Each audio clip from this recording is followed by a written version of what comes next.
Here's the brief news from the world over this week.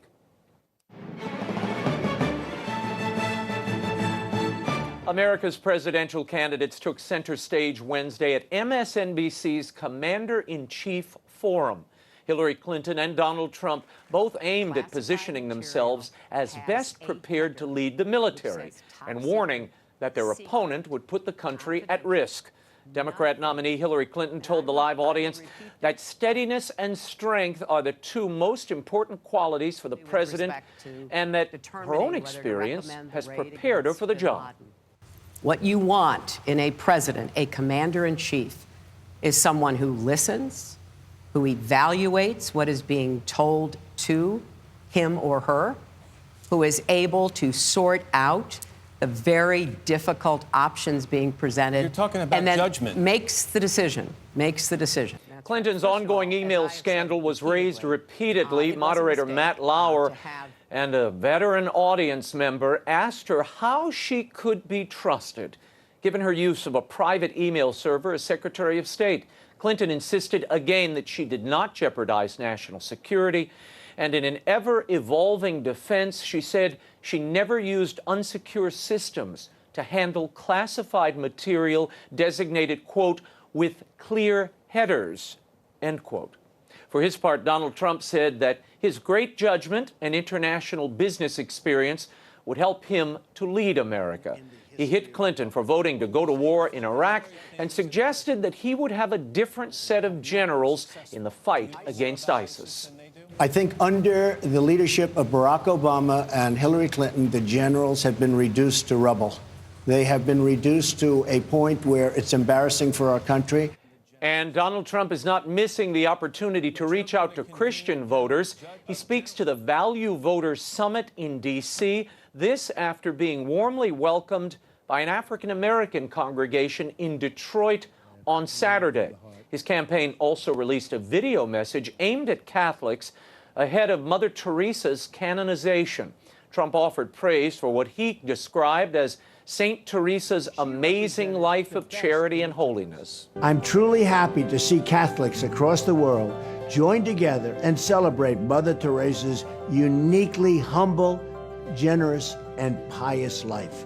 There was nobody like her. Trump didn't stop there. Out on the campaign trail in North Carolina on Tuesday, he quoted the Bible and St. John the Evangelist in a call for unity. But if we love one another, God lives in us, and his love is made complete in us, all of us. Imagine what our country could accomplish if we started working toward one people, under one God, saluting one flag. It's time. Not to be outdone, Hillary Clinton also shared her thoughts on Mother Teresa. I was fortunate enough to know Mother Teresa. I was fortunate enough to actually work with her. We didn't agree on everything, but we found common ground. She asked me when I was First Lady to get a home for babies started in Washington so mothers who couldn't care for their babies could take their babies to a safe place and those babies could be adopted. And when Mother Teresa asked you to do something, the only answer was, yes, ma'am. And it was a difficult week for diplomacy abroad for President Barack Obama. It all started at the G20 summit in China with an apparent snub at the Hangzhou airport as the Chinese hosts refused to welcome the president with a red-carpeted staircase, which was presented to other leaders. The move forced Obama to disembark Air Force One unceremoniously, using his own staircase at the rear of the plane. Then on the tarmac, a Chinese host scolded an Obama staffer, saying, "This is our country, this is our airport." Later, the Chinese foreign minister suggested that it was not a snub at all, but a misunderstanding. Meanwhile, the new president of the Philippines, Rodrigo Duterte, called President Barack Obama a son of a, well, it's a family show. This week, prompting the White House to call off a bilateral meeting between the two men. Despite the slur, Obama met briefly with the Philippine president on the sidelines of a summit in Laos. And what appeared to be an icy stare-down between President Barack Obama and Russian President Vladimir Putin summed up a sideline G20 meeting between those two leaders. The powers have failed to agree on a plan to stem the bloodshed in Syria. Obama said on Monday that the tone of his 90-minute meeting with Putin was candid, blunt, and businesslike. He did add that given the gaps of trust that exist, it's a tough negotiation. Their discussion came hours after top U.S. and Russian diplomats failed to finalize a deal to provide humanitarian aid to thousands of civilians in Syria and to collaborate militarily against extremist groups operating there. And President Barack Obama has nominated the first Muslim American to serve on the federal bench. On Tuesday, he announced the nomination of Abid Riaz Qureshi to the U.S. District Court for the District of Columbia. Mr. Qureshi, an American of Pakistani heritage, is a graduate of Harvard Law School and currently a partner at the prestigious D.C. law firm of Latham & Watkins. Qureshi's chances of confirmation appear low unless the U.S. Senate decides to hold hearings after the November 8th presidential election. Muslim groups are hailing the nomination as an important step in diversifying the federal judiciary. And another terror scare in France. Paris police have arrested a man on the country's terror watch list after his car was found packed with 7 gas cylinders parked next to Notre Dame Cathedral. The vehicle was spotted Sunday with its hazard lights on, no license plates, and papers written in Arabic in the car. No detonator was found. 5 other suspects were also brought in for questioning. Police believe the suspect could have been engaged in a test run. 13 million tourists visit Notre Dame Cathedral each year. France remains on high alert after 3 major terror attacks, killing more than 200 people beginning in 2015. And for the first time, Pope Emeritus Benedict XVI has offered reflections about his pontificate. Excerpts of Peter Seawald's book-length interview with Benedict, entitled Last Testament in His Own Words, have emerged in European media.